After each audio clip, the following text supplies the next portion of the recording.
Of parents and children summary and analysis.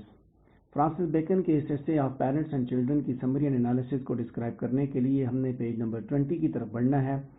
جو study material میں نے آپ کے ساتھ شیئر کیا اس کے پیج نمبر 20 پہ آ جائیے اور وہاں پہ ابھی ہم اس ٹاپک پہ بات کریں گے. پہلے ہم اس ٹاپک کے سمری پہ بات کریں گے کہ بہت سی ایموشنز کی جو مختلف اقسام ہیں، فیلنگز ہیں، ان کی مینس کہ all kinds of emotion and feeling of parents for their children whatever it is joy grief, یہ سارے کے سارے پرائیویٹ اور پرسنل ہوتے ہیں. یعنی کہ جتنے بھی جذبات، جو والدین کے جو جذبات اپنے بچوں کے لیے ہوتے ہیں، چاہے وہ خوشی کے ہیں یا غم کے ہیں یا خوف کے ہیں، یہ سارے کے سارے ذاتی ہوتے ہیں، پرسنل ہوتے ہیں یہ سارے کے سارے، اور یہ دوسروں کے ساتھ وہ شیئر نہیں کرتے. اس کے بعد یہ بات بھی کی جاتی ہے کہ پیرنٹس جو ہے نا وہ بڑا ہارڈ لیبر برداشت کرتے ہیں اپنے بچوں کے لیے، بچوں کے بینیفٹس کے لیے کام کرتے ہیں. پیرنٹس کے لیے بڑا آسان ہے کہ ان کو having childrens make it easier for the parents to tolerate. ٹھیک ہے، پیرنٹس کی جو چلڈرن اولاد ہے، یعنی کہ اس سے وہ ان کے لیے آسان ہو جاتا ہے. اولاد جب ہوتی ہے تو والدین کے لیے آسان ہو جاتا ہے کہ وہ محنت کریں. وہ جتنی بھی محنت کرتے ہیں ان کے پراسپرس فیوچر کے لیے کر رہے ہوتے ہیں، اور ان کو اس محنت میں ان کو عظمت نظر آتی ہے، اس محنت میں وہ تکلیف نہیں محسوس کرتے، تھکتے نہیں ہیں. لیکن پیرنٹس کے لیے یہ چیز مشکل ہے کہ it is hard to tolerate the hardships since they think that these hardships are اور calamities will hinder their childrens well being. کہ اس کے ساتھ ساتھ کہتا ہے کہ یہ انہی ہارڈشپس کو ٹالریٹ کرنا مشکل بھی ہے، کیونکہ وہ یہ سوچتے ہیں کہ ہارڈشپس دراصل ان کے بچوں کی جو ویل بینگ ہے اس کو بھی چھپاتی ہیں. فردر مور اس کے ساتھ ساتھ یہ بھی کہ فریٹ فلنس ایک چیز that is amplified by having children nevertheless this remunerated by the supposition that their commemorations will be preserved and prolonged through their offspring, and this too leads to the thought of death at ease. دیکھیں، اولاد ہے، اولاد کے لیے وہ محنت کرتے ہیں، اور بچے ہی ان کے اندر وہ موت کا خوف بھی ختم کرتے ہیں کہ ان کے پیچھے ان کی اولاد ہے، ان کے وارث موجود ہیں، اور جہاں وہ اتنی محنت کرتے ہیں وہاں ان کے اندر ایک خوف بھی موجود ہوتا ہے کہ یہ ان کے اس محنت کی وجہ سے، دن رات محنت کرنے کی وجہ سے وہ بچوں کی ویل بینگ پہ بہت زیادہ کام نہیں کر پائے. لیکن ساتھ ساتھ وہیں ان کو یہ بھی ایک امید ہوتی ہے کہ ان کے جو آف سپرنگز ہیں جب وہ مر رہے ہوں گے، دنیا سے جا رہے ہوں، ان کے پاس ہوں گے، ان کے سامنے ہوں گے، ان کی اولاد ان کے سامنے ہوگی جب اس دنیا سے جائیں گے، اور ان کے پیچھے کوئی نہ کوئی دعا کرنے والا ہوگا. سیکنڈ پیراگراف پہ بات کریں گے پیج نمبر 20 پہ کہ یہ بھی ایک انہرنٹ کوالٹی ہے ہر لیونگ اسپیشیز کے اندر کہ وہ اپنی اسپیشیز کو آگے ریپروڈیوس کرتا ہے، اس کو ایکسٹینڈ کرتا ہے. لیکن یہ صرف انسان ہی ہے جس کے اندر یہ ساتھ ساتھ یہ کوالٹی بھی ہے کہ وہ اسکالرلی اٹینمنٹ اور میمورائزیشن بھی رکھتا ہے. یعنی کہ ہر جانور اپنی نسل بڑھاتا ہے، لیکن انسان نہ صرف یہ کام کرتا ہے بلکہ وہ اٹینمنٹ اور اسکالرلی اٹینمنٹ بھی ہے اس کے پاس، اور میمورائزیشن بھی ہے. فرانسس بیکن جو ہے ایک ایڈوانٹیج السٹریٹ کرتا ہے بچے نہ ہونے کا ایڈوانٹیج. اس کے مطابق ایک آدمی جس کے بچے نہیں ہیں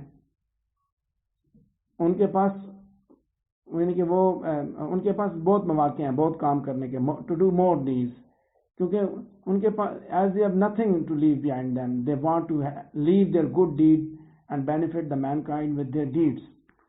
کہ ان کے پاس، یعنی کہ کہتا ہے کہ ایک ایسا آدمی جس کی اولاد نہیں ہے، جس کے بچے نہیں ہیں، تو ان کو وہ زیادہ نیکیوں کی طرف راغب ہوتے ہیں، کیونکہ ان کو پیچھے کچھ نہیں چھوڑنا. وہ چیریٹی کرتے ہیں، وہ اپنے پیسے کو بانٹتے ہیں لوگوں کے درمیان، وہ گڈ ڈیڈ کو چھوڑ کے جاتے ہیں، لوگوں کی بھلائی کے لیے چھوڑ کے جاتے ہیں، اپنی نیکیاں چھوڑ کے جاتے ہیں، اپنے اچھے کام چھوڑ کے جاتے ہیں. پیج نمبر 20 پہ تھرڈ پیراگراف پہ بات کریں گے کہ اکثر یہ چیز، بعض دفعہ یہ چیز بھی آبزرو کی گئی ہے کہ پیرنٹس جو ہے اپنے چلڈرن کو ایکول افیکشن کے ساتھ ڈیل نہیں کرتے ہیں، بلکہ وہ ان کے درمیان جو ہے ڈسکریمنیٹ کرتے ہیں، امتیاز برتتے ہیں. خاص طور پہ ماں کے معاملے میں وہ یہ بات کر رہا ہے. فرانسس بیکن نے یہ آرگومنٹ سولومن کی کوٹیشن کے ساتھ دیتے ہوئے اس نے بیک کیا اور سپورٹ کیا کہ if a son does something appreciating his father son. ٹھیک ہے، کہ اگر بیٹا کو اچھا کام کرتا ہے، ٹھیک ہے، یعنی کہ کہتا ہے کہ جب بچہ اچھا کام کرتا ہے تو اسے کہا جاتا ہے کہ باپ، کہ فلانے کا بیٹا ہے، فلانے کا بیٹا ہے. اور اگر بچہ کوئی غلط کام کرتا ہے تو پھر ماں کا نام کہ فلانی کا بیٹا ہے، فلانی کا بیٹا ہے. جتنی بھی ہمارے ہاں گالیاں ہیں وہ زیادہ ماں کے ساتھ جڑی ہوئی ہیں. شیم فل. ٹھیک ہے, گالیاں ہونی ہی نہیں چاہیے, اور پھر جو ہے وہ بھی ساری ماں کے ساتھ جوڑی گئی ہیں, ماں کے ساتھ, بہن کے ساتھ. سو فیملی ایک فیملی جس کے اندر بہت سے بچے ہیں, ایلڈر ون جو ہے اس کو زیادہ رسپیکٹ ملتی ہے, زیادہ توجہ ملتی ہے. ینگ ون جو ہے وہ ایکسیسو لو کی وجہ سے وہ خراب ہو جاتے ہیں. لیکن جو مڈل ونز ہیں وہ زیادہ تر اگنورڈ ہوتے ہیں, اور یہ جو موسٹ اگنورڈ ہوتے ہیں یہ بیسٹ ثابت بھی ہوتے ہیں. فورتھ پیراگراف پہ بات کریں گے, parents while giving the pocket allowance to their children. ٹھیک ہے, اس کے بارے میں بات کریں کہ جب والدین جب اپنے بچوں کو پاکٹ منی دیں تو پھر ان کو کنجوس نہیں ہونا چاہیے. As they will turn to bent and deceitful which is harmful, کہ بچے ان کے جو ہے پھر بعد میں دھوکے بازی بھی کر سکتے ہیں, فراڈ کی طرف جا سکتے ہیں. آپ ان کو جیب خرچ دیتے ہوئے آپ مت کنجوسی کا مظاہرہ کریں, ان کو دیں. اس کے ساتھ ساتھ وہ پھر اسی کے ذریعے ان کے اندر لینینس بھی پیدا ہوگی منی کو, اس دولت کو استعمال کرنے میں. جب ان کے پاس بہت سی ہوگی, جب باپ کنجوس ہوگا تو اولاد بھی کنجوس ہوگی. سو پیرنٹس جو اپنی اتھارٹی کو استعمال کریں, لیکن وہ it should be under liberty کے اندر ہو. دونوں چیزیں اس نے بتا دی کہ بچوں کو پیسہ تو دیں, اتنا پیسہ دیں کہ وہ اپنا جیب خرچ خود کریں, لیکن ساتھ ساتھ کہتا ہے کہ اتنا بھی نہ دیں کہ وہ پھر فضول خرچ ہو جائے. اور جب وہ فضول خرچ ہو جائیں گے, فضول خرچی کی عادت ان کے اندر پیدا ہوگی, تو الٹیمیٹلی جب ان کے پاس دولت زیادہ آئے گی تو رکے گی نہیں. نیکسٹ پیراگراف پہ بات کرتے ہیں کہ another fruit of parents towards their children, وہ یہ ہے کہ وہ they inspire the spirit of competition. ٹھیک ہے, پیرنٹس کا جو بچوں کی طرف جو فالٹ آف پیرنٹس کی خامی یہ بھی ہے کہ بچوں کے درمیان وہ کمپٹیشن کے اسپرٹ کو انسپائر کرتے ہیں, جو کہ دراصل فیوچر کانفلکٹس کی وجہ بنتی ہے فیملی کے اندر. کیسے کرتے ہیں, خالہ کے بیٹا وہ جناب اتنے نمبر لے گیا, وہ جناب پھپھو کا بیٹا اتنے نمبر لے گیا, تایا کا بیٹا اتنے لے گیا, تم اتنے کیوں نہیں لیے. اب یہ کمپٹیشن چلتا رہا, اور فیوچر میں وہ آپس میں ان کے کانفلکٹ سٹارٹ ہو جاتے ہیں, ٹکراؤ تصادم بڑھتا ہے. اس سے ہر بچہ یونیک ہوتا ہے. الٹیمیٹلی جب وہ یونیک ہوگا اس کی سوچ بھی یونیک ہوگی, اور ریزلٹنٹلی وہ بنے گا بھی اپنے حساب سے. بہت لائق بچے ہوتے ہیں صرف نوکریاں کرتے ہیں, بہت نالائق ہوتے ہیں بڑے بڑے بزنس مین بن جاتے ہیں. نیکسٹ پیراگراف پیج نمبر 20 پہ کہ it is often observed that the Italian makes no dissimilarity among their own children and their nephews. ٹھیک ہے, فرانسس بیکن نے اٹیلینز کا حوالہ دیتے ہوئے کہا کہ اٹیلینز جو ہے وہ اپنے بچوں اور اپنے نیفیوز کے درمیان کوئی ڈسملیرٹی نہیں رکھتے. وہ ان کا اتنا نہیں خیال رکھتے ہیں جتنا وہ اپنے بچوں کا خیال رکھتے ہیں, اور یہ چیز جسٹیفائڈ ہے جب سے since the nephew sometimes endures a great resemblance to his uncle than their own children. یہ چیز اس لیے بھی جسٹیفائی کی جا سکتی ہے کہ بھتیجے جو اپنے چاچا سے, اپنے بچوں سے زیادہ چاچا سے وہ ملتے جلتے ہیں, اور اسی طرح ہوتا ہے خاندان کے اندر زیادہ تر اولاد جو ہوتی ہے وہ اپنے چاچوں پہ ہی جاتی ہے. یہ ایک فطری سی بات ہے. تو یہ ڈیوٹی ہے اگلے پیراگراف میں کہ it is the duty of parents to choose a right profession. والدین کی ذمہ داری ہے کہ اپنے بچوں کے لیے جلد از جلد جتنا جلدی ممکن ہو وہ رائٹ پروفیشن کا انتخاب کریں. تاہم اگر بچہ بڑا ہو جاتا ہے اور وہ کسی بالکل مختلف پروفیشن میں اپنی توجہ جو ہے وہ دکھاتا ہے, انٹرسٹ دکھاتا ہے, اپنی دلچسپی دکھاتا ہے, تو والدین جو ہے اس کے اوپر امپوز نہ کریں, اپنی مرضی کو مسلط نہ کریں. Should not impose their selection on them. اپنی مرضی مسلط نہ کریں بلکہ وہ اس کو موقع دیں کہ وہ they should go on their way, کہ وہ اپنے رستے پہ چل سکیں.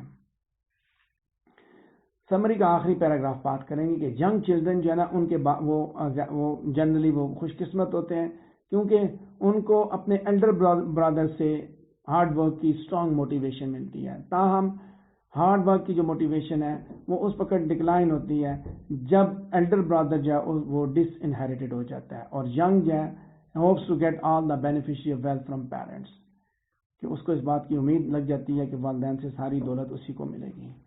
تو یہ تھا ایک ایسے چھوٹا سا میں نے سمری پیش کی آپ کے سامنے آف پیرنٹس اینڈ چلڈرن. اس کی سمری میں نے آپ کے سامنے پیش کی. اگر اس سے ریلیٹڈ آپ کے ذہن میں کوئی کوشچن ہے تو آپ مجھ سے پوچھ سکتے ہیں.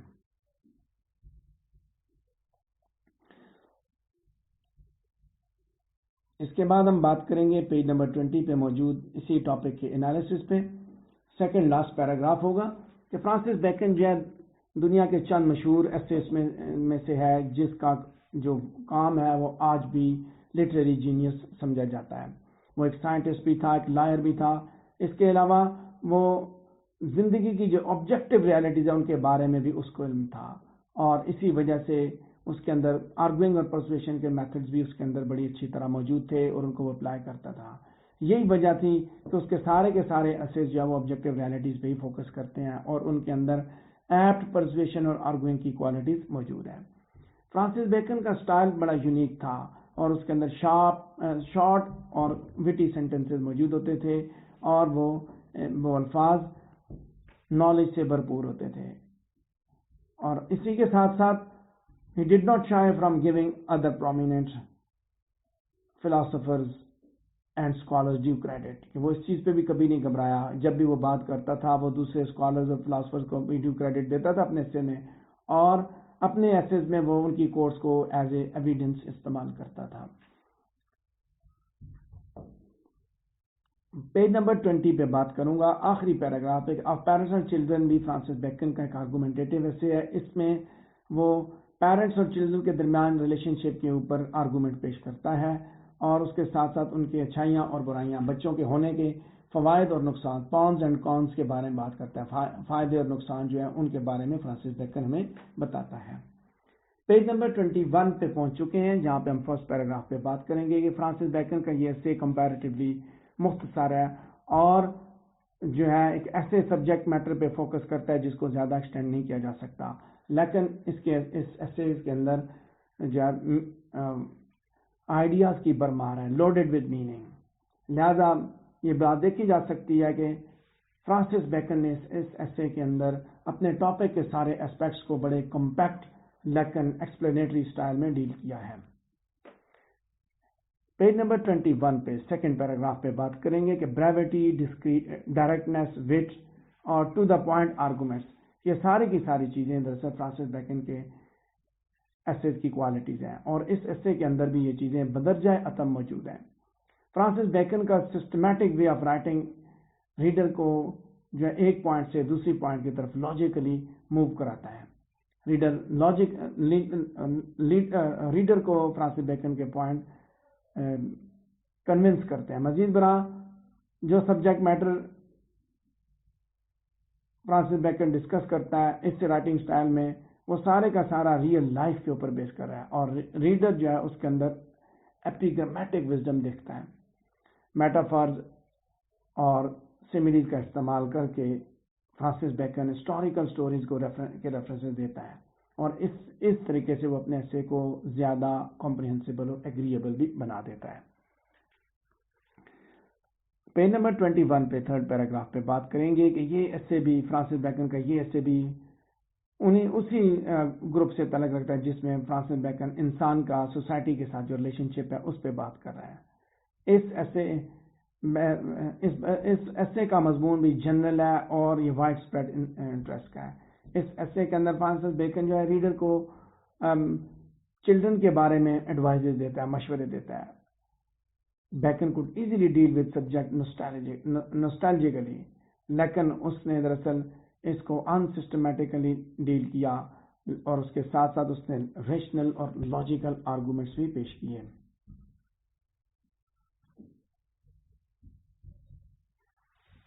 آخری پیراگراف پہ بات کریں گے پیج نمبر 21 پہ. اس ایسے کے اندر آپ کو ایپیگرامیٹک سینٹنسز ملیں گے جن کو آپ ایزیلی کوٹ کر سکتے ہیں. سولومون کے کوٹیشن سے بھی یہ ایسے بھرا پڑا ہے. گو کے ایسے کی آخری لائن جو ہے اس کے اندر ٹو مٹ ریڈکشن موجود ہے جس کی وجہ سے ایمبیگوسنس ہے, لیکن جو یونیک سٹرکچر ہے فرانسس بیکن کی یہ ایسے کی جو یونیک سٹرکچر ہے وہ دراصل فرانسس بیکن کی ہی ایک ڈسٹنگوشنگ کوالٹی ہے جس کی وجہ سے آپ اس کے اندر اسٹیبلٹی اور کنٹراسٹ دونوں ایلیمنٹس دیکھ سکتے ہیں. یہ تھا ہمارے ایسے آف پیرنٹس اینڈ چلڈرن کا انالیسز اور اس کی سمری. اگر اس سے ریلیٹڈ آپ کے ذہن میں کوئی کوشچن ہے تو آپ پوچھ سکتے ہیں.